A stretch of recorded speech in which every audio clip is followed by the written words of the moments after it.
अस्सलाम वालेकुम and hello everyone. कैसे हैं आप सभी लोग? होप सो आप सभी ठीक ठाक होंगे और मैं भी शुक्र अल्हम्दुलिल्लाह बिल्कुल ठीक ठाक हूँ। तो यहाँ पे मैं आज ना अभी नाश्ते में बच्चों के लिए गोभी के पराठे बना रही थी।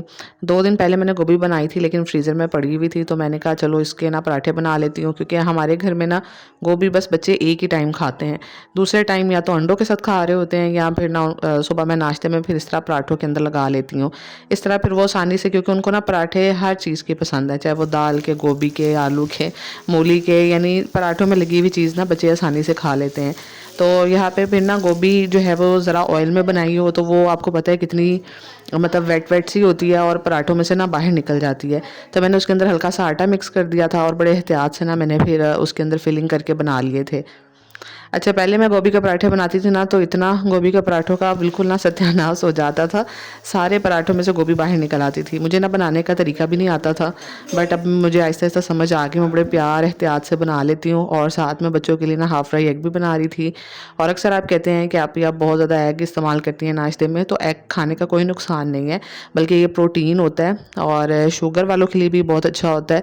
और वैसे तो ये वैसे ही बहुत हेल्दी होता है, तो आप एग को लाज़मी अपने ब्रेकफ़ास्ट में शामिल किया करें। अच्छा, नाश्ता-वाश्ता कर लेने के बाद ना आज मेरी हेल्पर बहुत ज़्यादा लेट आई थी, तकरीबन 3 बजे आई थी वो। और फिर ना मुझे तो था कि शायद आज छुट्टी कर ले, क्योंकि आज ना हमारे बाहर गैराज में बहुत गंदा गैराज हुआ हुआ था। बिल्ली जो है ना अपने 5 बच्चे कहीं से लेके उठा के यहाँ पे लेके आई हुई थी और उन्होंने पूरे गैराज में ना इतना गंद मचाया हुआ था। साथ-साथ वो फिर आपको पता है खाना भी लेके आती है अपने बच्चों के लिए, तो वो गोश्त और पता नहीं फ़िश मसाला लगी और कहाँ-कहाँ से पता नहीं वो चीज़ें लेके आई हुई थी अपने बच्चों के लिए। और फिर जो है ना ये गमले भी सारे उन्होंने नीचे फेंके हुए थे, सारे गैराज में उछलते कूदते फिर रहे थे और पूरा गैराज गंदा हुआ हुआ था। तो देख-देख के ना मुझे एक वो स्मेल सी भी आ रही थी। तो बस फिर ना हेल्पर आई है, मैंने सारा सर्फ़ डलवाया, उससे वो सारा साथ-साथ में भी डाल रही थी सर्फ़ और साथ-साथ वो वॉश कर रही थी। सारा फ़र्श धुलवा के फिर ये मैंने हस्बैंड से ना कर्टन्स वगैरह उतरवाए हैं सारे रूम के। और मैंने कहा कि ना बस आज से आहिस्ता-आहिस्ता थोड़ा-थोड़ा सा जो है ना वो क्लीनिंग घर की शुरू करूँ। मैं ना काफ़ी दिनों से सोच रही थी कि आहिस्ता-आहिस्ता ना डीप क्लीनिंग शुरू करूँ, क्योंकि घर को डीप क्लीन किए काफ़ी टाइम हो गया है। मेरे ख़्याल से आई थिंक मैंने वैसे तो साथ-साथ करती रहती हूँ थोड़ा बहुत, जैसे दरवाज़े साफ़ कर लिए और भी सारी चीज़ें जैसे घर में होती रहती है, बेड के नीचे से सफाई, वॉशरूम की डीप क्लीनिंग। लेकिन जो ये होती है ना डीप क्लीनिंग, मतलब जैसे ये आज मैं बेड के सारे नीचे से भी कवर उतार लिए थे वॉश करने के लिए, फिर मुझे जो है वो कर्टन्स भी सारे घर के उतारने थे। सारी विंडोज़ भी मैंने कहा अच्छे से साफ़ करूँगी, किचन का शोकेस, तो बहुत सारी चीज़ें बन जा रही थी ना, तो मैंने कहा आहिस्ता-आहिस्ता से शुरू करती हूँ। तो एक-एक दिन में थोड़ा-थोड़ा सा काम लेके ना, तो फिर इस तरह जो है ना इंसान का मूड भी बना रहता है काम करने का और इंसान थकता भी नहीं है। तो जब मेरा दिल थक जाता है ना, दिल और दिमाग और फिज़िकली तौर पे, दिल तो काम करने का करता ही नहीं है ना, क्योंकि अभी मौसम भी नहीं चेंज हो रहा है, इतनी गर्मी-गर्मी सी पड़ रही है। मैं पहले सोच रही थी थोड़ा मौसम चेंज होगा, अक्टूबर में फिर से स्टार्ट करूँगी, लेकिन अब मैंने कहा कि ना मुझे बहुत गंदा-गंदा सा घर लग रहा था, बस तसल्ली नहीं हो रही थी। तो मैंने कहा आई होप कि 15 नवंबर के बाद मौसम अच्छा सा चेंज हो जाए, तो चले तब तक जो है ना वो आहिस्ता-आहिस्ता क्लीनिंग शुरू कर लूँ मैं घर की। और अभी मैं गैराज में आई ना, मैंने कहा देखूँ सारा ड्राई हो गया अच्छे से, तो फ़र्श तो अच्छे से ड्राई हो गया था। देखें ये सारे साइकिलों के पीछे घुसे हुए हैं। और जब नए-नए आए थे ना ये तकरीबन आज इनको दूसरा तीसरा दिन हो गया है। तो जब नए-नए आए थे ना तब ऐसे डर के भागते थे। अब तो मैं बाहर आऊँ ना तो ये बिल्कुल डर के इधर-उधर नहीं भागते, बल्कि उधर ही देखें कैसे मस्तियाँ कर रहे हैं और सोए हुए हैं। बस ना ये जो गंद फैला देते हैं ना पूरे गैराज में, तो वो फिर बड़ी एक स्मेल सी पैदा हो जाती है। उससे मुझे बहुत ज़्यादा खिच सी चढ़ती है। वैसे तो मासूम जानवर होता है, मासूम से बच्चे बच्चे जानवर के भी मासूम होते हैं और मासूम-मासूम सी शरारतें कर रहे होते हैं। और बाहर ना पत्ते दोबारा से सारे गिर गए थे। दरख्त ने अलग से इतना गंद डाला हुआ है और मौसम भी ना अजीब सा हुआ हुआ है। स्मॉग भी लगता है ऐसे जैसे धुंध आ गई है और वो धुंध भी नहीं आई हुई, ना हवा चल रही होती है, अजीब सी गर्मी वाला मौसम हुआ हुआ है। तो आई होप कि 2-4 बारिशें हों और मौसम चेंज हो और सर्दी की तरफ आ जाए आहिस्ता-आहिस्ता। पहले-पहले तो मैं इतनी ज़्यादा खुश हो गई ना कि जब नया-नया मौसम, बारिशें हुई सितंबर के पहले 10 दिन, इतना ठंडा-ठंडा मौसम गुज़रा ना, मैंने तो कहा कि सर्दी आ गई है। लेकिन दोबारा से गर्मी स्टार्ट हो गई है और इतने ज़्यादा गर्मी लगती है अब काम करते हुए। तो यहाँ पे मैंने कपड़े काफ़ी सारे फैलाए भी हुए थे, क्योंकि मैं वॉश कर रही थी साथ-साथ। और कल की मैंने वॉशिंग मशीन लगाई हुई थी ना, थोड़े-थोड़े करके डालती जा रही थी और मैंने कहा चलो साथ-साथ धुलते जाएँगे, सूखते भी जाएँगे रस्सियों पर और फिर साथ-साथ उतारती जाऊँगी ना मैं। तो ये बेडशीट और जो मैंने ना नीचे वाला कवर भी उतार लिया था अपने मैट्रेस का। मैट्रेस पे तो मैं बेडशीट बिछा आई थी, क्योंकि हस्बैंड ने सोना था ना, तो मैंने कहा चले साफ़-सुथरा तो लगेगा ना बेड। तो यहाँ पे बस मैं ना इसके अंदर सर्फ़ डाल के इसको लगा के जाऊँगी। अच्छा, मैंने ना मेरी हेल्पर कह रही थी, बाजी आप बिल्ली के बच्चे कहाँ से ले आई? मैं कहा मैं तो नहीं लेके आई, तुम ही लेके आई हो। तो मुझे कह रही थी कि बाजी ये ना 7 घर पे आती है बिल्ली जो है ना, अपने बच्चों को 7 घरों की सैर कराती है। तो मैंने कहा ये तो जा ही नहीं रहे हैं, दूसरा तीसरा दिन हो गया है, कहीं 7वां घर हमारा ही तो नहीं था कि बिल्ली इधर ही ले आई है। और फिर अभी इतने छोटे-छोटे से हैं ना, बाहर घर से निकालने का भी दिल नहीं करता है, बाहर डॉग्स भी होते हैं। तो मैंने कहा चलो खुद ही बिल्ली ले जाएगी। और यहाँ पे फिर ना आज काम करते-करते ना, मतलब कपड़े धोने ही इतने ज़्यादा लंबे हो गए ना, इतने कपड़े मैंने धोए आज।